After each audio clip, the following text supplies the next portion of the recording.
Hello student, आज के video में मैं आपको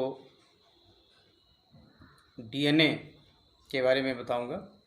डीऑक्सीराइबोन्यूक्लिक एसिड, जिसको आप अपने शरीर का आनुवंशिक पदार्थ कहते हैं। बच्चे, जो आपके 12 के सिलेबस हैं, उस 12 के सिलेबस में जो नेक्स्ट चैप्टर है वह है वंशागति के आणविक आधार। वंशागति के आणविक आधार मतलब वंशागति के नियमों को जो ग्रेगर जॉन मेंडल ने अपने हिसाब से जिसको समझाया था, उस चीज़ को जब जीन की खोज हो गई, डीएनए की खोज हो गई, तो इस चीज़ को डीएनए के आधार पर समझाने की कोशिश किया गया। अर्थात आपको पता है कि डीएनए डीऑक्सीराइबोज न्यूक्लिक अम्ल या deoxyribose nucleic acid. Nucleic acid क्यों कहते हैं इसको? इसलिए क्योंकि इसकी प्रकृति एसिडिक होती है और यह न्यूक्लियस में पाया जाता है, मतलब कोशिका के केंद्रक में पाया जाता है, इसलिए यह न्यूक्लिक है। और चूंकि इसकी प्रकृति एसिडिक होती है, इस नाते ये एसिड है। डीऑक्सीराइबोज क्यों कहते हैं इसको? इसलिए क्योंकि इसमें जो शर्करा होती है, जो कार्बोहाइड्रेट इसमें जुड़ा होता है, वो पेंटोज शुगर होता है और 5 कार्बन परमाणु युक्त जो शर्करा है, डीऑक्सीराइबोज शर्करा, इसमें पाई जाती है। तो इस तरह से इसका जो नाम रखा गया डीऑक्सीराइबोज न्यूक्लिक एसिड, न्यूक्लियस में ये पाया जाता है। और फ्रेडरिक माइशर नामक वैज्ञानिक ने सर्वप्रथम इसकी खोज किया था। वंशागति के आणविक आधार में हम पूरी तरह से डीएनए के इर्द गिर्द ही पूरी घटनाक्रम घूमते हैं, क्योंकि आपको पता है कि जो ग्रिफिथ नामक वैज्ञानिक थे और हर्शे तथा चेज ने, इन वैज्ञानिकों ने अपने प्रयोगों के माध्यम से ये सिद्ध कर दिया कि जो डीएनए है, ये डीएनए ही हमारे शरीर का आनुवंशिक पदार्थ है। आपने पढ़ा होगा कि ग्रिफिथ ने एक रूपांतरण प्रयोग किया था, चूहों पर प्रयोग किया, और उस रूपांतरण प्रयोग के माध्यम से उन्होंने देखा कि डीएनए जो होता है, उस डीएनए ही अपना रूप बदलता है और डीएनए के माध्यम से ही जो जितने भी कैरेक्टर्स होते हैं, जो आनुवंशिक लक्षण होते हैं, वो one generation to another generation transfer करते हैं। अब चूँकि डीएनए है क्या, तो डीएनए एक तरह का यौगिक है बच्चे, मॉलिक्यूल है, और जो एसिडिक नेचर का होता है और हमारी कोशिकाओं के केंद्रक में पाया जाता है। और न्यूक्लिक पदार्थ की खोज किसने किया? तो आप पढ़ते हैं फ्रेडरिक माइशर को, जिन्होंने न्यूक्लिक पदार्थ की खोज किया। तो ये न्यूक्लिक पदार्थ बच्चे 2 प्रकार के बताए जाते हैं, एक को डीएनए कहते हैं, दूसरे को आरएनए कहते हैं। डीएनए और आरएनए, लेकिन मेनली जो न्यूक्लिक पदार्थ जो हमारे शरीर का आनुवंशिक पदार्थ है, वो आरएनए नहीं है, डीएनए होता है। क्योंकि डीएनए में प्रतिलिपिकरण की क्षमता होती है, रिप्लिकेशन होते हैं, द्विगुणन की क्षमता डीएनए में पाई जाती है। और डीएनए आवश्यकता अनुसार एमआरएनए का निर्माण करती है, मैसेंजर आरएनए बनाती है। यह मैसेंजर आरएनए राइबोसोम पर जाकर के एक सांचे का निर्माण करता है और हमारी रिक्वायरमेंट के अनुसार राइबोसोम पर इसी मैसेंजर आरएनए के आदेशानुसार विभिन्न प्रकार के प्रोटीन का संश्लेषण होता है, जिसमें एमआरएनए, आरआरएनए और राइबोसोमल आरएनए और ये ट्रांसफ़र आरएनए, 3 प्रकार के आरएनए भाग लेते हैं और फिर प्रोटीन बनता है। ये प्रोटीन एंजाइम का काम करता है और जो ये एंजाइम होते हैं, ये आपके शरीर की कुछ विशिष्ट क्रियाओं का नियंत्रण करते हैं। अर्थात आणविक स्तर पर जो जीव विज्ञान में वंशागति का आधार है, आणविक लेवल है, वो प्रोटीन सिंथेसिस है। प्रोटीन सिंथेसिस किसके माध्यम से होता है? डीएनए के आदेशानुसार होता है। डीएनए हमारा जिस प्रकार का मैसेंजर आरएनए बनाएगा, प्रतिकृत तैयार करेगा, जिस प्रकार के कोडन्स तैयार करेगा, उसी के हिसाब से राइबोसोमल आरएनए, ट्रांसफ़र आरएनए, विभिन्न प्रकार के एमाइनो एसिड को ला करके राइबोसोम पर जोड़ करके पॉलीपेप्टाइड चेन बनाते हैं। जिसे प्रोटीन कहते हैं। ये प्रोटीन विभिन्न प्रकार के एंजाइमों का काम करते हैं और शरीर की पूरी जो होम्योस्टेटिस है, पूरी जो फिजियोलॉजी है, पूरा शरीर की जो प्रक्रिया है, जो लक्षण हैं, ये सारी चीज़ें इन एंजाइमों के नियंत्रण में होते हैं। अर्थात डीएनए आनुवंशिकी का आणविक आधार है। अब फिर इस डीएनए में क्या ऐसी चीज़ है और क्या क्या चीज़ों से मिलके ये बनता है, तो इसके बारे में आगे के क्रम में हम आपको बताएंगे कि जो डीएनए है इसमें आखिर होता क्या चीज़ है। डीएनए बच्चे पूरी तरह से केमिकल पदार्थ है, कार्बनिक यौगिक है, जिसमें मुख्य रूप से मेनली 3 पदार्थ होते हैं। उसमें एक होता है पेंटोस शर्करा, इसको कार्बोहाइड्रेट कहते हो, जो डीऑक्सीराइबोस शर्करा होती है। दूसरा होता है नाइट्रोजनस बेस, नाइट्रोजन क्षार जिसको कहते हैं आप। यह नाइट्रोजनस बेस या नाइट्रोजन क्षार जो होते हैं, ये डीएनए में 2 प्रारूपों में पाए जाते हैं। एक को हम प्यूरिन बेस कहते हैं, दूसरे को पिरिमिडिन बेस कहते हैं। जो प्यूरिन क्षार होते हैं उसमें एडेनिन और ग्वानिन होता है, और जो पिरिमिडिन क्षार होते हैं उसमें थाइमिन तथा साइटोसिन होते हैं। अर्थात ये 4 प्रकार के नाइट्रोजन बेस डीएनए में होते हैं। और इसके बाद तीसरा जो मटेरियल इसमें है वो फास्फोरिक एसिड होता है, जिसमें से जो फास्फेट मूलक होते हैं वो इसके साथ जुड़े होते हैं। इसलिए डीएनए की जो प्रतिरूप तैयार होता है बनके, उसको कहा जाता है कि जो डीएनए है वो नेगेटिव इन नेचर होता है। लेकिन जैसे ही वो हिस्टोन प्रोटीन के साथ जुड़ करके न्यूक्लियोसोम का निर्माण करता है, वो न्यूट्रलाइज हो जाता है। लेकिन मेनली जो डीएनए है वो नेगेटिव इन नेचर होता है। तो देखो बच्चे, अब इस डीएनए में जो पेंटोस शर्करा, जो डीऑक्सीराइबोस शर्करा होती है, नाइट्रोजनस बेस होते हैं। नाइट्रोजनस बेस में एडेनिन, गुआनिन, प्यूरिन बेस और थाइमिन, साइटोसिन, पिरिमिडिन बेस होते हैं। तो ये 4 प्रकार के बेस हो गए और फास्फोरिक एसिड हो गया। इन तीनों चीज़ों के मिलने से डीएनए का निर्माण होता है। और ये जो 3 चीज़ें मिलती हैं तो एक छोटी कड़ी बनाती हैं, जिसको हम कहते हैं न्यूक्लियोटाइड। न्यूक्लियोटाइड। अब ये न्यूक्लियोटाइड क्या है? न्यूक्लियोटाइड बच्चे डीएनए की सबसे छोटी फंक्शनल यूनिट होती है, और इसी न्यूक्लियोटाइड को ही हम जीन कहते हैं। और कई न्यूक्लियोटाइड आपस में जुड़ के पॉलीन्यूक्लियोटाइड चेन बनाते हैं। पॉलीन्यूक्लियोटाइड के 2 चेन एक दूसरे के प्रति समांतर जब एक दूसरे के लपटे रहते हैं तो वो डीएनए बनता है। प्रति समांतर होते हैं। प्रति समांतर की बात हम आपको अभी वाटसन और क्रिक मॉडल में समझाएंगे। पॉलीन्यूक्लियोटाइड श्रृंखलाएं बनती हैं बच्चे, किससे किससे मिलके? तो पेंटोस शर्करा, डीऑक्सीराइबोस शर्करा, नाइट्रोजनस बेसिस और उसके साथ साथ फास्फोरिक एसिड। इन 3 चीज़ों के मिलने से न्यूक्लियोटाइड बनता है। कई न्यूक्लियोटाइड आपस में जुड़ के पॉलीन्यूक्लियोटाइड बनाते हैं, और 2 पॉलीन्यूक्लियोटाइड श्रृंखलाएं आपस में एक दूसरे के प्रति समांतर जब जुड़ जाती हैं हाइड्रोजन बंधों के द्वारा, तो डीएनए बनता है। अब हम आपको बता दें कि जो डीएनए है उस डीएनए में 4 प्रकार के न्यूक्लियोटाइड बेस क्रम होते हैं बच्चे, 4 प्रकार के, जिसमें पहला है डीऑक्सी एडिनोसिन मोनोफॉस्फेट, दूसरा है deoxy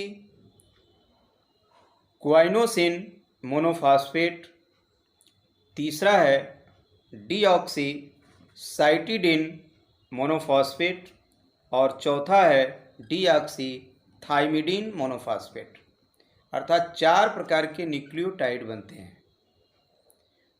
deoxy adenosine monophosphate, deoxy guanosine monophosphate, deoxy thymidine monophosphate और डीऑक्सी साइटोसिन मोनोफॉस्फेट। ये 4 प्रकार के न्यूक्लियोटाइड एक दूसरे से जुड़ते हैं तो जुड़ करके पॉलीन्यूक्लियोटाइड श्रृंखला बनाते हैं। अब हम आपको न्यूक्लियोटाइड के बारे में बताते हैं कि व्हाट इज न्यूक्लियोटाइड। अब देखो बच्चे यहाँ पे दो टर्म आता है, एक आता है न्यूक्लियोटाइड और एक आता है nucleoside. What is nucleoside and what is nucleotide? Nucleotide क्या होते हैं, न्यूक्लियोसाइड क्या होते हैं? उसके लिए बच्चे मैं बता दूं आपको कि जो पेंटोस शर्करा होती है वो 5 कार्बन परमाणु युक्त होती है। 5 कार्बन परमाणु युक्त जो पेंटोस शर्करा है उसके पहले कार्बन से नाइट्रोजन बेस जुड़ते हैं। पहले कार्बन से nitrogenous basis adenine, guanine, thymine और साइटोसिन जुड़ते हैं। तो एक पेंटोस शर्करा के साथ जब एक नाइट्रोजन बेसिस जुड़ते हैं तो इसको हम न्यूक्लियोसाइड कहते हैं। अर्थात पेंटोस शर्करा के पहले कार्बन और नाइट्रोजनस बेस, इन दोनों की जो बॉन्डिंग होती है, ये बॉन्डिंग बच्चे इसको हम कहते हैं beta glycosidic bond. Beta glycosidic bond के द्वारा एक नाइट्रोजनस बेस पेंटोस शर्करा के पहले कार्बन से जुड़ जाता है और इसको न्यूक्लियोसाइड कहते हैं। इस न्यूक्लियोसाइड में जो पेंटोस शर्करा होती है उस पेंटोस शर्करा के 5वें कार्बन से फास्फोरिक एसिड का फॉस्फेट मूलक जुड़ता है। तो जब फॉस्फेट मूलक फास्फोडाइएस्टर बॉन्ड के द्वारा जुड़ जाता है तो ये यूनिट बनता है जिसको न्यूक्लियोटाइड कहते हैं। मतलब आप यूं समझ सकते हो कि पेंटोस शर्करा और नाइट्रोजन क्षार के कॉम्बिनेशन को न्यूक्लियोसाइड कहते हैं और न्यूक्लियोसाइड में जो पेंटोस शर्करा का 5वां कार्बन है उसके साथ जब उसके साथ फॉस्फेट मूलक जुड़ जाता है तो वो न्यूक्लियोटाइड हो जाता है। तो ये 4 प्रकार के न्यूक्लियोटाइड आपस में जुड़ते हैं और जुड़ करके पॉलीन्यूक्लियोटाइड श्रृंखलाओं का निर्माण करते हैं। एक न्यूक्लियोटाइड जो होता है वही जीन के रूप में हमारे तमाम लक्षणों के लिए उत्तरदायी होता है, क्योंकि ये जो न्यूक्लियोटाइड होते हैं यही जीन के रूप में काम करते हैं। इन पर एंटीकोडन्स पाए जाते हैं, कोडन्स पाए जाते हैं। नाइट्रोजन क्षारकों का बेस क्रम इसी से मैसेंजर आरएनए पर बनता है। तो इसलिए ये एक तरह से जीन के रूप में, जिसको वैज्ञानिकों ने बताया कि डीएनए पर जीन छोटे छोटे मोती के कणों के रूप में लगे होते हैं। बाद में वैज्ञानिकों ने कहा कि नहीं, ऐसी बात नहीं है, डीएनए पर कोई छोटा छोटा मोती का कण नहीं लगा होता है, बल्कि जो डीएनए का न्यूक्लियोटाइड होता है वह न्यूक्लियोटाइड ही जीन का काम करता है। तो निश्चित तौर पे डीएनए हमारे लिए या हमारे जो वंशागति के आधार हैं, आणविक आधार हैं, उसमें एक निश्चित तौर पे प्रमुख बिंदु है। अब हम थोड़ी चर्चा करेंगे वाटसन और क्रिक ने जो डीएनए मॉडल प्रस्तुत किया उसके बारे में आपको हम बताएंगे। स्क्रीन पे आपके लगा होगा वाटसन और क्रिक का डीएनए मॉडल। बच्चे, डीएनए की संरचनाओं के बारे में पता चल गया कि डीएनए में ये चीज़ें होती हैं। तो वाटसन, क्रिक और विल्किंस, इन वैज्ञानिकों ने आपस में मिलकर के डीएनए का एक प्रतिरूप बनाया, एक मॉडल तैयार किया कि डीएनए कैसा होना चाहिए। डीएनए कैसा होना चाहिए उसके लिए उन्होंने अपने घरों में एक नमूना तैयार किया और उसके बेस पर डीएनए का एक मॉडल दिया गया कि डीएनए ऐसा होता है। डीएनए बच्चे, जो वाटसन और क्रिक ने जो डीएनए मॉडल दिया उसमें 2 पॉलीन्यूक्लियोटाइड श्रृंखलाएं, अभी मैंने पॉलीन्यूक्लियोटाइड श्रृंखलाएं क्या हैं इसके बारे में चर्चा किया है। अब 2 पॉलीन्यूक्लियोटाइड श्रृंखलाएं, मतलब एक न्यूक्लियोटाइड से दूसरा, दूसरा से तीसरा, चौथा, ऐसे क्रम से जब जुड़ते हैं तो इसको पॉलीन्यूक्लियोटाइड श्रृंखलाएं कहते हैं। इस तरह से 2 पॉलीन्यूक्लियोटाइड श्रृंखलाएं एक दूसरे के प्रति समांतर जुड़ी होती हैं। अब एक दूसरे के प्रति समांतर को कैसे प्रस्तुत करेंगे, तो उसके लिए आपके स्क्रीन पर देखो तंतु जो लिखे गए हैं, इसमें लिखा गया होगा बच्चे 5 डैश और नीचे 3 डैश, फिर लिखा गया होगा ऊपर 3 डैश नीचे 5 डैश, मतलब एक दूसरे के प्रति समांतर। अर्थात जो 3 डैश 5 डैश वाला पॉलीन्यूक्लियोटाइड श्रृंखला होती है उसमें तीसरा कार्बन ऊपर की तरफ, 5वां कार्बन नीचे की तरफ होता है, और जो उसके ठीक प्रति समांतर दूसरी कड़ी होती है, श्रृंखला होती है, उसमें 5वां कार्बन ऊपर होता है और तीसरा कार्बन नीचे होता है। इसी को बच्चे एंटी पैरेलल कहते हैं।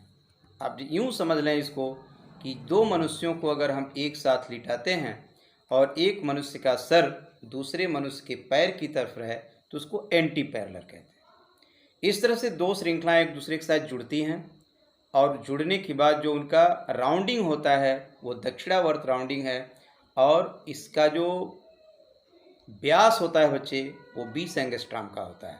जो आपके स्क्रीन पर दिखाया जा रहा होगा कि दो पॉलीन्यूक्लियोटाइड श्रृंखलाएं एक सर्प की भांति एक दूसरे से लिपटी हुई नीचे की तरफ आती हैं, तो इनका जो घुमाव होता है उस घुमाव का जो सर्किल का व्यास होता है वो 20 एंगस्ट्रॉम का होता है। और एक क्वाइलिंग जो होती है बच्चे, एक फोल्ड जो होता है उस फोल्ड में 10 न्यूक्लियोटाइड होते हैं। इस एक फोल्डिंग में कुल 10 न्यूक्लियोटाइड होते हैं, अर्थात किन्हीं दो न्यूक्लियोटाइडों के बीच। और मैं बता दूं आपको कि जो स्क्रीन पे आप देख रहे होंगे उस स्क्रीन पर एक फोल्ड है और एक फोल्ड में आप देख रहे होंगे कि लिखा होगा 34 एंगस्ट्रॉम। जो डिस्टेंस है बच्चे वह 34 एंगस्ट्रॉम का डिस्टेंस होता है। एक क्वाइलिंग में 34 एंगस्ट्रॉम का डिस्टेंस है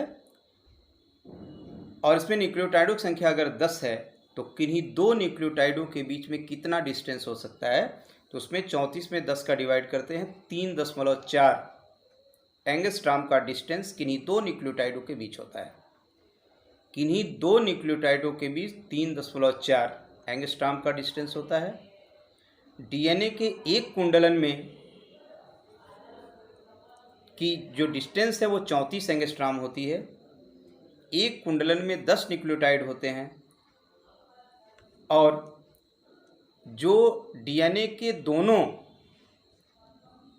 पॉलीन्यूक्लियोटाइड चेन हैं उनके जो नाइट्रोजनस बेसेस होते हैं, नाइट्रोजन क्षार जो होते हैं, उनके बीच एक दुर्बल हाइड्रोजन बॉन्ड होता है। दुर्बल हाइड्रोजन बॉन्ड के द्वारा ये जुड़े होते हैं। दोनों पॉलीन्यूक्लियोटाइड चेन दुर्बल हाइड्रोजन बॉन्ड के द्वारा जुड़े होते हैं। अब इसमें मैं बता दूं आपको कि एक प्यूरीन क्षार एक पिरिमिडीन क्षार से जुड़ता है। मतलब एडिनिन प्यूरीन क्षार है और थाइमिन पिरिमिडीन क्षार है। अर्थात एडिनिन थाइमिन के साथ जुड़ता है और गुआनिन साइटोसिन के साथ जुड़ता है। एडिनिन और थाइमिन के बीच डबल बॉन्डिंग होती है हाइड्रोजन बॉन्ड, और गुआनिन और साइटोसिन के बीच ट्रिपल हाइड्रोजन बॉन्डिंग होती है।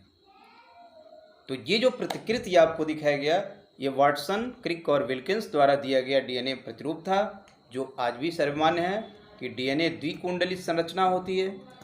दो पॉलीन्यूक्लियोटाइड श्रृंखलाएं एक दूसरे के प्रति समांतर कुंडलित अवस्था में पाई जाती हैं और ये हमारे जीवन में आनुवंशिक की का जो हमारा आनुवंशिक पदार्थ है वो डीएनए के रूप में ही है और डीएनए ही हमारा आनुवंशिक पदार्थ है। और जो आनुवंशिक कैरेक्टर ट्रांसफ़र होते हैं one generation to another generation वो सिर्फ और सिर्फ इस डीएनए के कारण ही ट्रांसफ़र होते हैं। आज के वीडियो में बस इतना ही बचे। नेक्स्ट वीडियो में आपको हम इसके आगे की बातों को बताएंगे। Thank you.